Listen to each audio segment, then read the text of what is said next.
What is going on, everybody? Bobby Fi, Eric Sheets-Haber. We're going to be talking about this MLB slate, and we'll transition over to some of the NBA talk for tonight's finals game 4. I'm pretty pumped about the finals game. I am very angry at myself, okay? I had one decision. I even talked through it on a show I did with Kenny. Sam Burns, I had to decide between Sam Burns and I wanted to get off the chalk a little too much. Instead, I played in my 44-44. The one spot that's not going to get through is going to be the Fitzpatrick I played instead of Sam Burns. And it was straight up, and it's really tilting to me that I made that decision. I would be having who knows about $1 million sweat, but I certainly would have some sort of a sweat with the rest of my lineup, and just sort of mad at myself. So I'm a little tilted with the golf. It's been a little bit of a rough patch for MLB. NBA's been good, but Sheets, any overall thoughts on anything for the MLB before we get into this? I just wanted to sort of start off with where I was at, because I just got back and realized I was really mad at myself when I realized that I just had that one decision and it could have made me a lot of money. Oh, yeah. Any chance the cut goes to like plus 10 maybe? Yeah, if can we get it up there a little bit? It's going to be plus what, 8 probably? I think it's going to be plus 7. Plus 7. But these idiot announcers, I mean, it should be a crime how bad the announcers are. Like in golf, you know what? They just don't know about the technology yet. You know what I mean? Like it's the equivalent of where. What I'm saying is the equivalent of like, I want to say 4 years ago when like the NFL announcers were just saying, oh, they got a punt here. You know what I mean? Like they didn't even know to look at the analysis. I really literally don't think that the golfing announcers are even told about data golf or any of the sims or any of it. But don't you think that is a huge fault on the industry? Like, I don't know. To me, that's the way I see it. Oh, it's definitely a fault. It's definitely a fault. But you know what? It's like iceberg theory. It's such a huge thing. You know what I mean? To change anything just takes. It's like we know that they need to learn this, but it's not like that. They need like a committee. They need to at their board of regents meeting. They need to vote by a 2/3 majority of whether to investigate the commentators' analysis techniques. You know what I mean? Like it just takes forever. It's not like, hey, dude, check out data golf. It doesn't work that way. You know what I mean? It's like this huge $1 billion. It's like, hey, why doesn't Apple add a toggle to their something or other? You know what I mean? Hey, why don't you just do it? It's not. Well, wouldn't it be simple enough just to have like one of your announcers to have like data golf pulled up? Yeah. I just think it's pretty simple. Sure. And I like that Rick's doing more stuff with some of the big, the CBS stuff and all that stuff. Like at least there's some knowledge coming in that's not totally, just old school. But anyway, I digress. This is a big MLB slate, a lot going on, a lot of different options tonight, and we'll go through them. I'll go through. Actually, I don't know if I'll pull up my screen. I'm actually not quite right. My screen is no reflection of what I'm doing. We do have it's just worth saying that there is weather. It's not necessarily going to stop games, but maybe there's an issue Atlanta looks at it. Roth has it yellow-orange, which and Atlanta with the pop-ups in general during the summer, the pop-up rain. It's, Elder, who I'm probably going to have as one of my highest, if not my highest owned pitcher. That's a little nerve-wracking. The Orioles, who are going to be very popular, that game's yellow-orange. Look, it's probably going to play, but it's just worth noting that there is some things to at least be aware of. Are you factoring any of it? You're just going to let it roll, right? I'm gonna let it fly. I mean, it's just, unless you let it fly, and it seems like you always let it. Go ahead. Unless it's weather changes and Roth says it's now orange or whatever. I mean, as long as orange is not the first color, it seems like you're willing to let it fly. Usually. I think so. Before we even get into it, I wanted to mention that for those that didn't see, so I did a thing for an hour with James trying to use the Pater portfolio manager to apply to baseball. I will just say, I mean, there's plenty of ways to skin a cat in DFS. It was my first time kind of screwing with it. I mean, I use it for UFC all the time, but I use it for UFC for a specific reason. Like I use it for UFC to just do a kind of like a dupe predictor for me. And he was showing me, different ways to use it for baseball. So I encourage everybody just to watch the video and, you make your decision whether it's worth learning that process. I'll play around with it. But again, what happens is you get older and so used to what you do that you get in such this groove that to overhaul it and change it is just hard, So maybe I'll take parts of it and integrate it that way. Okay, so you can start going again. Sorry about that. Okay, sorry. No, we're good. So basically, like after we went through the things earlier, I'm actually just about to I updated things. What are you seeing as far as what you're going to do pitching wise? Because we mentioned like Crochet and obviously a tough matchup, but obviously is the best pitcher. But Elder seems like the best safest matchup, but he did throw his career high, I believe, in pitches in his last start, and probably going to be pretty popular, and maybe with throwing lower pitches than some of these other guys. So where did you end up with this stuff? As I was pretty sure was going to happen, I ended up pretty chalky as far as the pitching goes. I played Crochet is my top guy, followed by Yamamoto and Elder and Peralta. You know what I mean? Like I didn't really get too different at the pitching. And that's usually what I end up doing. You know what I mean? I usually just end up trying to get different or letting the Sims get me different at hitting. Mm-hmm. Yeah, I have Elder as my highest owned pitcher right now. Subject to change if the weather gets a little bit. It's always scary in Atlanta because those pop-ups are tough to predict and they're hard to see. That's true. So that's the one thing that I feel like is like making me nervous. But I have Elder at 54%. And then I've got a few guys at 30%, Crochet, Yamamoto, and Gavin Williams. And then I have Peralta at 22%. I did force in some Charlie Morton because I think there's two ways you can play that against the Angels. I think you can play the Angels bats for sure. But I do think Morton at 6,300, there's enough value. Like there's enough upside for me to take a chance with that value. And judging with, like if you use SaberSim's projection, you're not going to get to much of it. If you use Sheets' projections, you might get to some of the Morton because I did. Yeah, I got 10. Yeah, so those are the ones that are the major ones for me.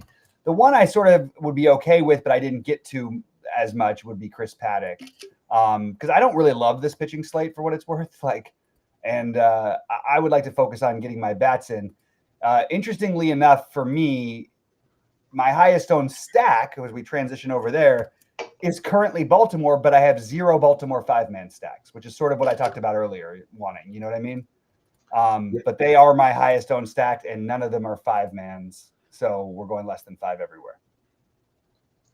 Yeah, right now, my again, all I did was I inputted my projections. I ran the stuff. I really didn't make any changes.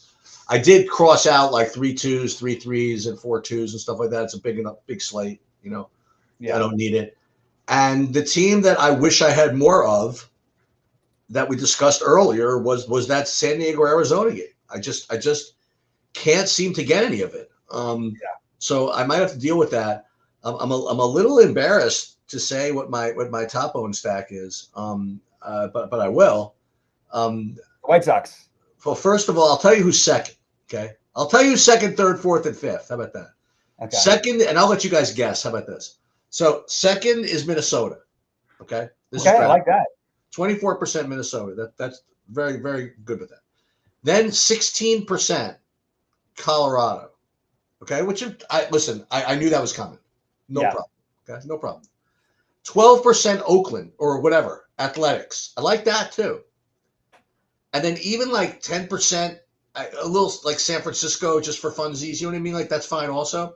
The team I'm getting 28% of, I really don't know if I can do it. I mean, like I just don't know if I can do it. Anybody want to guess? You guys guess, and then I'll sit out, but I'll guess if no one else gets it right. Okay.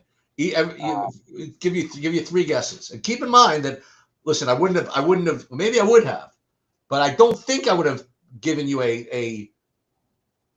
given you the opportunity to guess if it wasn't, I don't know, something different. Okay.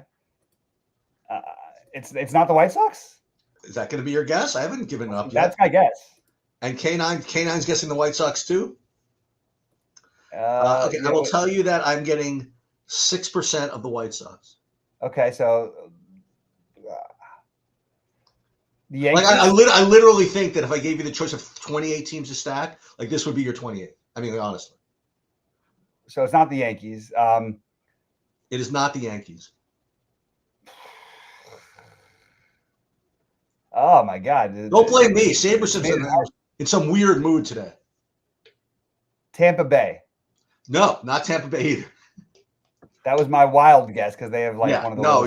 Just don't even think of like normal situations. Just think of like a team you literally would never pick. I mean, like. Okay. It's so dumb. It just might work. How about that? Cleveland. That's correct. Okay, I get it.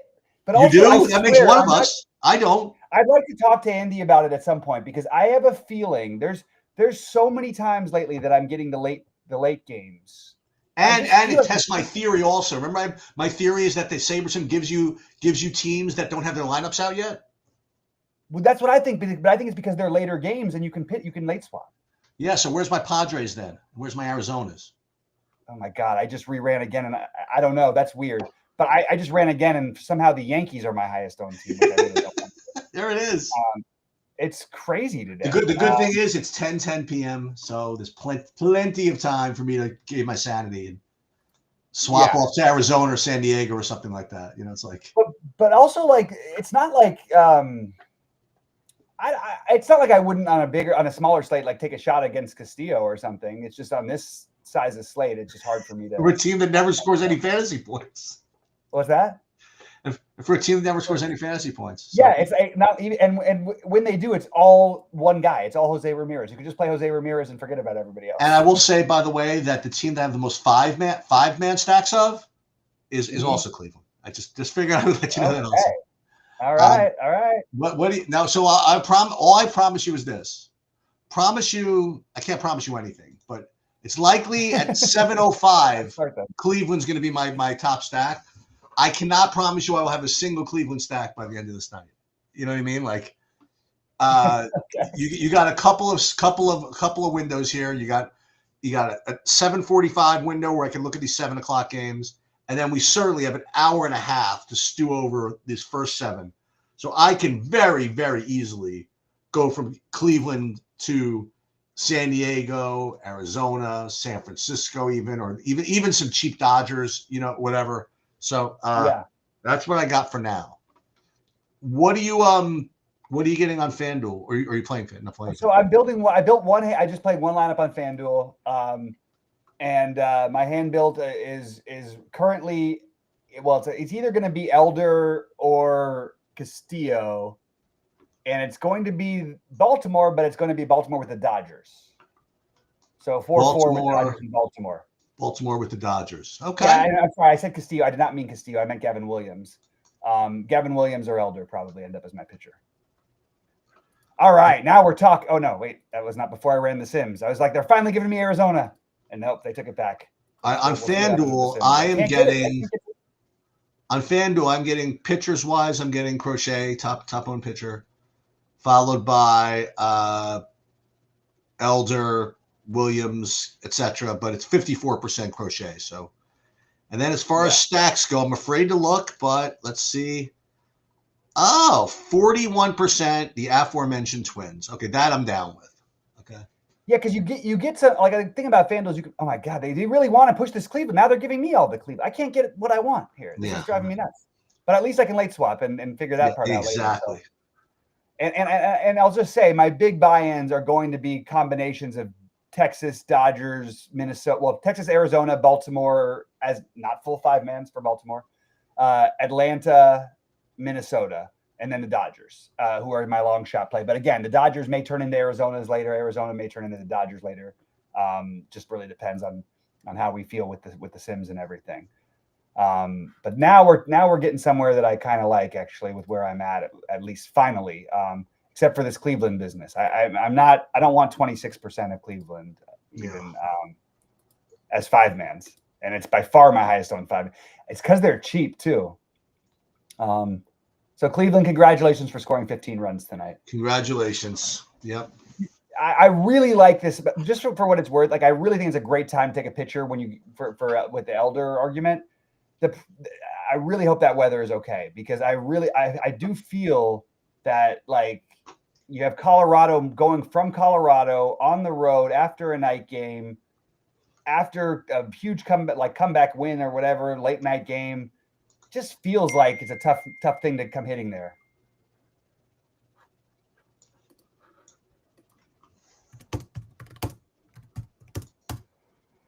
All right, so let's see where we're at here with this. Oh, good. A birdie for Fleetwood. That'll make give him a good chance here, at least, of making the cut. Was he plus 11? I mean, like, no, he's plus 6 now. He was plus 7. I've got some good FanDuel lineups, some really good FanDuel lineups, actually, but we'll see. I mean, I'm going to take a look at that in a second. And I'm just rerunning here to try and get somewhere similar to what my brain is at, by tweaking things just a little bit. It's not my draft group. What is that all about? Hold on a minute.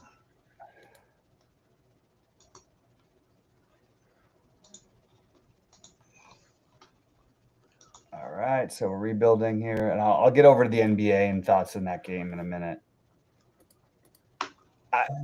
Is everyone in the NBA like? Can I just pummel all the analysts if Indiana wins this series? Because there's not one I didn't hear one person on any single thing. I probably listened to, I don't know, 700 different picks. I read everything. I didn't see one person picking the series going 6. And, well, I mean, in fairness, they were a huge favorite. I mean, like, yeah, but it was ridiculous. And every series has been like this. Indiana was an underdog in the first series, like a small one. They were 8.5 to 1 to win the second series against Cleveland, and they were 7.5 to 1. Oh no, 8 to 1 to beat the Knicks, which is just crazy because they're a better team. It was pretty clear. I thought that they were a better team, and then this series, like, really no hope. I just feel like I don't know. I just feel like this groupthink mentality. People don't see what's happening, and I feel like whether they win the series or not, it's very clear that they're certainly not only a worthy opponent. They may just simply be a better team, and they've come up with a whole new way of playing basketball that actually is going back to like the old ways of playing basketball. I don't know. I really like it.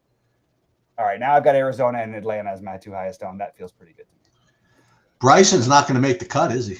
What's he at right now? Plus 8. He might still. What is he on? He's through 14. He can't make a par. I mean, what is he going to do? Just can't do anything. Oh my God.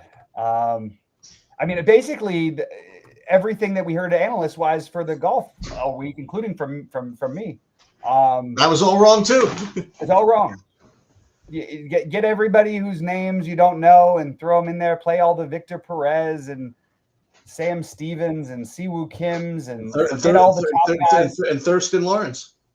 Yeah.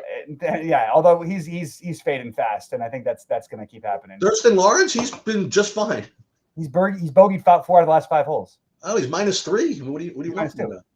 Oh, unless he just heard it. Unless he just made a bogey. He was 6 under a minute ago, like literally like 25 minutes. Really? You sure? Okay. Yeah, he was 6 under. I'm looking at his log right now. But he's been like second the whole tournament. Well, he was in first all day today because he got off to a great start, but then he screwed up the easy holes. Now he's going to play the hard part of the course. I think he's gonna end up. Where was the easy ones? Well, like 17 is a really easy hole. The back 9 is way easier than the front 9 is. Just because you've got the really short par 4, which is basically like a birdie fest today. Well, the closest to a birdie fest. Well, McIlroy needs this. He's +8 going for birdie. Oh, and he missed. Nobody can make a putt. Nobody can do anything. I know, it's crazy. People just don't make putts on this course, I guess. So that's what happens. And they can't get it out of the rough either. It's like, it's wild. And weirdly enough, I don't know. It's just interesting to think about how it affects these guys, because like these guys who just like,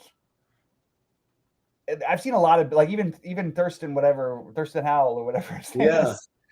They like, they always say keep the course in front of you and things like that. Like he's just like if he misses a putt, he's not like missing because he's gunning for it.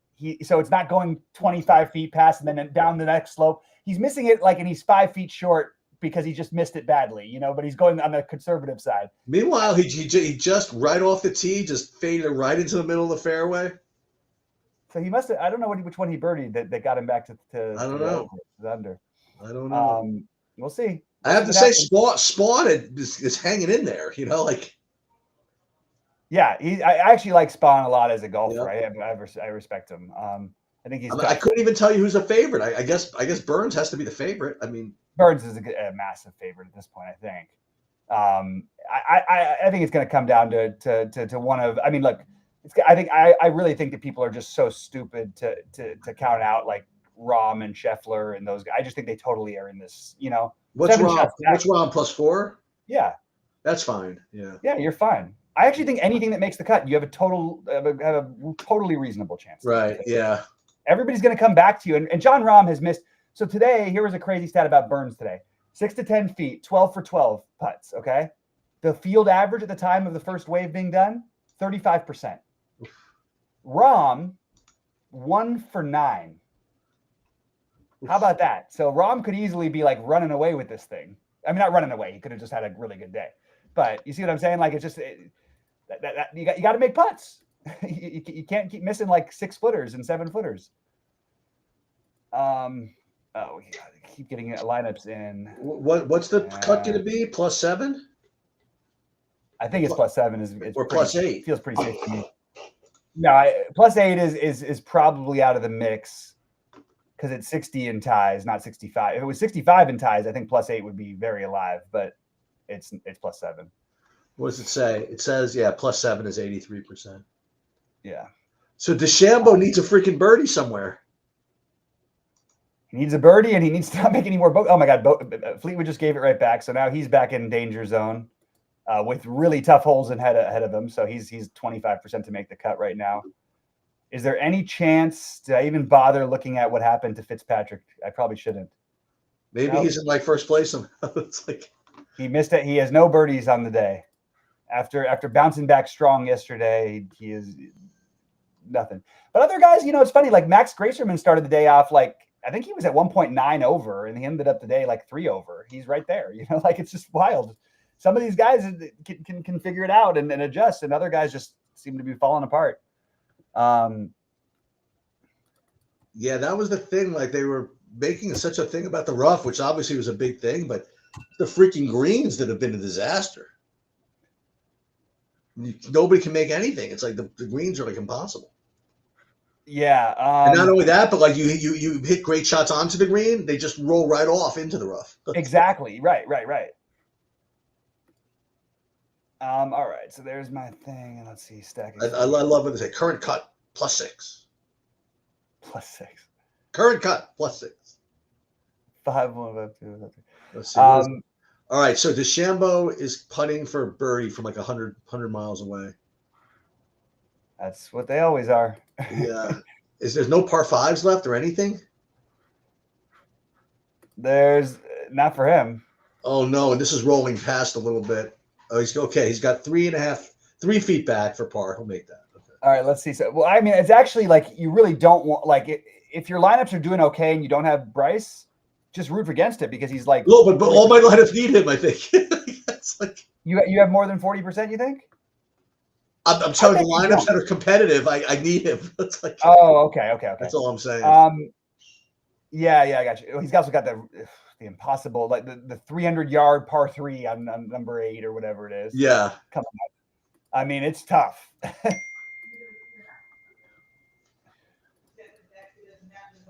So McIlroy's 22%.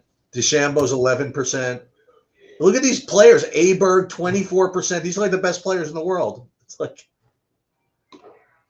Yeah, I know it's wild, and we've already lost Neiman Chalk and the biggest Chalk Straka, and Connor's made it but barely. Lowry, I think, ended up +13. I'm not sure. It's something like that. Yeah, but oddly enough, it can. Yeah, it's man. I kind of need Fleetwood for a couple of for the monster one on FanDuel because I've got a really nice lineup with him in it with like Brooks at no ownership and then I've got the Burns and my other one of my sneaky plays was what happened to Niergaard Peterson today. I didn't even see who Niergaard Peterson. Let's see. Yeah, he's +3 overall for the tournament. I mean, is it possible I have like 0 lineups with 6 of 6? I mean, it's possible. I think you're going to have a lot more than you think. I really do.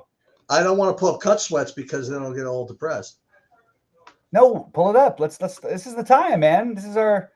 What is the next time we're going to do a major golf cut sweat? I bet you're going to do great. I bet you're doing way better than you think. No, I have.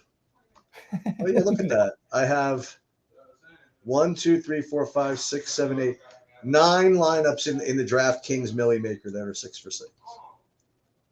I didn't even know Akshay Bhatia was in the tournament.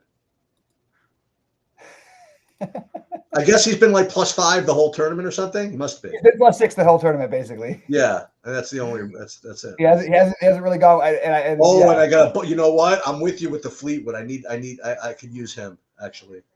Yeah, and then another part of me wants it kind of sort of not to happen, like for either of those guys. Oh, I see what they're saying though, but they're counting it as +6 as the cut line. Oh, but these are like people that are already inside the cut line, so it's not even saying who's expected to be in the cut line. So it's even better, possibly, than you think. Possibly. Well, maybe.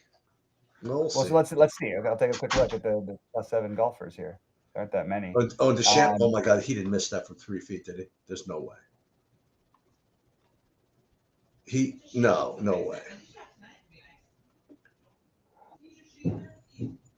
Yep, he totally missed it from 3 feet. And now he's putting back from bogey from 3 feet to be +9. Right, oh my God! But good game. Jesus Christ. Yeah, they're done. He doesn't even have the short par 4 to have an eagle chance. Good game, Bryson. Oh my God. It's kind of the only thing I'm kind of talking about is all my good lineups have the best. Like nobody's worse than +4. Oh, so I kind of wish the cut line was a little bit lower. But it's not going to happen. It's not even going to be 6. It's going to be 7. Like I don't care what the odds say on Data Golf right now. It's just It's just no way. There's too many guys left for. They're not. These guys are not going to play. You have to have. Jesus, you have to have a ton of guys move from. There's no way. There's a way, I guess. But Chris Goddard's another one I took a stand on. I guess there's a way, but I don't see that. I have a bunch of the Goddard. He's 6 over though. But again, we'll see. We'll see if that's any good. There still is a 0.1% chance of the +8, but I don't think that's gonna happen somehow. God, what is wrong with Fitz? Can't even make a birdie on the freaking par 5s here. Jesus. Nobody can make anything anywhere, except for your Victor Perez and Sam Burns. Sam Burns has made more birdies than what's his name when he won the tournament. It just goes to show you, man. That's the guy, like the Sam Burns, like just he's done nothing for like months. No, but he's actually been, he's really been playing better. Played really well last week. He finished second. He lost in a playoff. Oh, okay. And he's I was away. I was away. I didn't see it, so it doesn't count. He's also like a clean enough golfer, like where these kind of things, and he's like probably the best putter in the world, other than Denny McCarthy. He and Denny McCarthy probably. So like everything combined, I kind of get it. And he's buddies with Scotty Scheffler, so he can never be too far removed from being back to being solid. But yeah, everybody. I mean, even I thought Morikawa. I was watching the early morning stuff. He was styling. I thought he was playing great, like just par every hole, and then all of a sudden at the end, boom, boom, boom.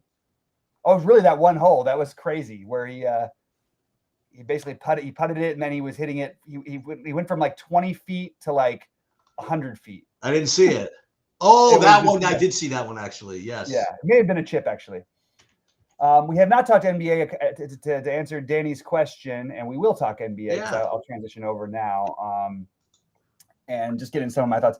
It's a little tough because my takes have been very much based on what's happening in the series and everything, and I really like this. I obviously really like this Indiana team, and I do think the strategy should be, because they're lower owned, just to be a little bit more overweight Indy.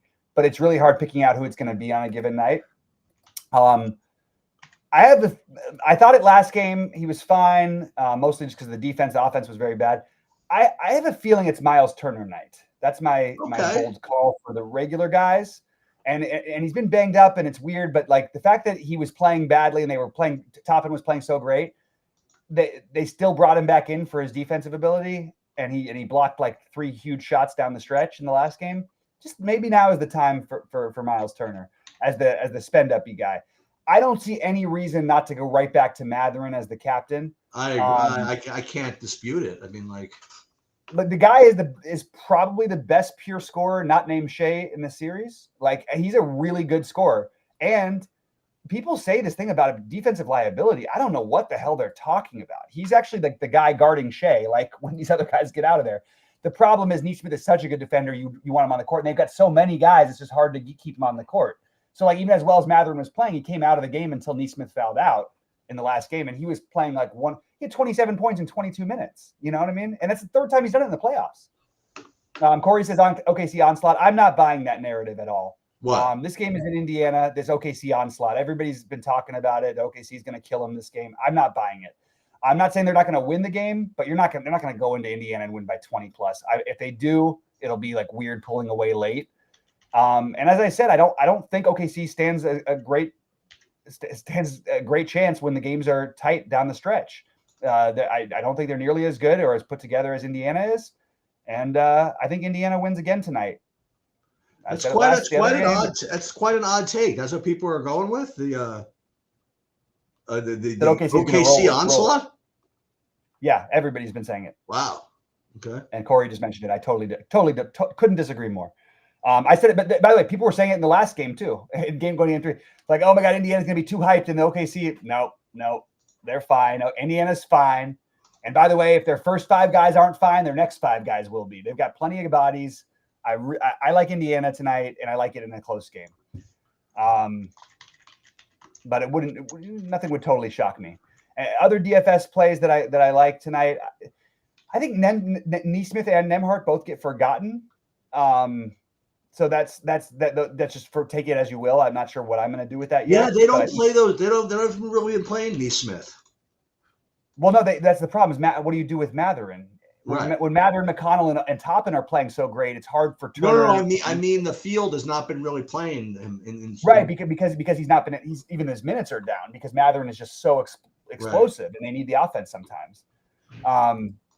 Weird to say that about a guy who, like, I don't know. He can really shoot it. Anyway, so I lean more on Indy's bench. I like it better than I do OKC's. If I had to pick an OKC guy who I would bump up rather than down, I think Caruso gets more minutes. But let's wait till we see starting lineups. Why? Could there be a starter change?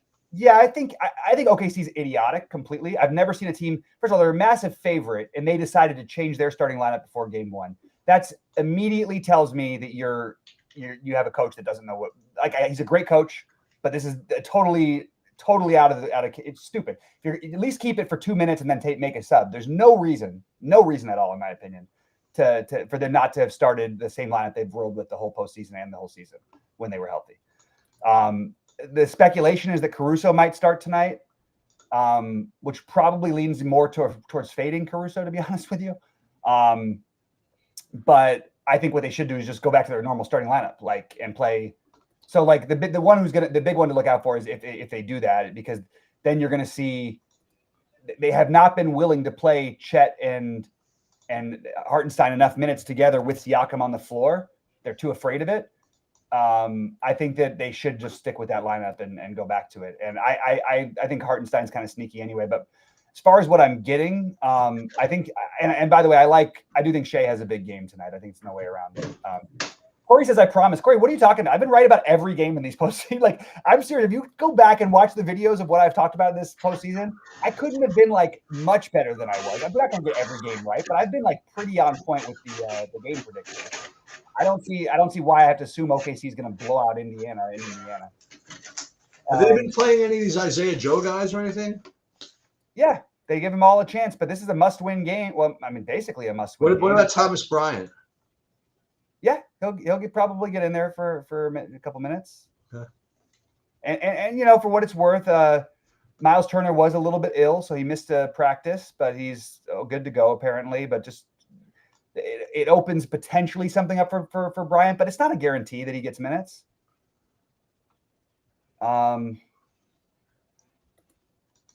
All right, so let's see what else we got here. I've really been following all these fringe guys. What are they, like any real these AJ guys? Is he getting for a few minutes or no? I would never. That you can't do that. Oh, I just don't know what's been happening. Yeah, you can't do that. There's too many other value pieces that actually. Johnny Murphy and Johnny Murphy. Murphy. No, those are only blowout run guys. I don't know. This is another. Isn't that part of the OKC onslaught? No, because Indiana, OKC down 2-1 is not going to be playing their bench. They play their starter for 25. I imagine not. Yeah. So for what it's worth, I have Shea as my highest owned captain, which again, I don't care that it's somewhat chalky. I can find other ways to get different. Shea, then Chet, then Turner, then Williams, then Matherin, then Halliburton for me. I'm okay with going a little under on Halliburton tonight. I don't think he has to play great for Indy to win. And in my highest owned player in the utility is Matherin, followed by Hartenstein, and McConnell right after them. Then Chet, Shea, Jalen Williams. I got a couple of dudes. I mean, I have my highest owned captain is a sort of off the board here. I think is Jalen Williams actually. I don't think it's off the board. I think it'll be the second highest owned captain. But you think so? I didn't know that. Okay. I just figured people are going to jam Ben Matherin again. No. Maybe Shea, Pascal Siakam, Halliburton. Okay. Yeah. It's a very specific path for Matherin to get there as captain because he has to get to 30 himself, and then you have to find the non-60 for the other guys. Okay. So you need but I think tonight Shea is probably going to get there. I do think I'm going to use Matherin in my biggest buy-in though. Hey, it's been working, right? So it worked in the last game. I speak for the team. I mean, he doesn't come in. Yet everybody gets a little nervous. Doesn't come in till the end of the quarter. If not the second quarter, right? That's what I'm saying. Not till the second quarter starts, and then he just comes in and smashes every day. I mean, Yep. Well, yeah, and there is definitely bus paths and things all around, but I mean, you kind of hope the game starts with the OKC taking the lead early, and you get a little bit earlier with Matherin. I honestly, and I can't criticize Carlisle because I think he's a genius and they have too many good players. But I really think Benedict Matherin, in 3 or 4 years, we'll be talking about him as a top 25 player in basketball if things go a certain way with his career. He's that good. He's 22 years old too. Everybody's but he's been around. That's why they drafted him 6th, and we haven't seen it out of him and all this stuff. And I'm just like, what the hell are you talking about? When Neesmith was out, he was a 20-point per game scorer every day. And Toppin has been spectacular for them. He really has.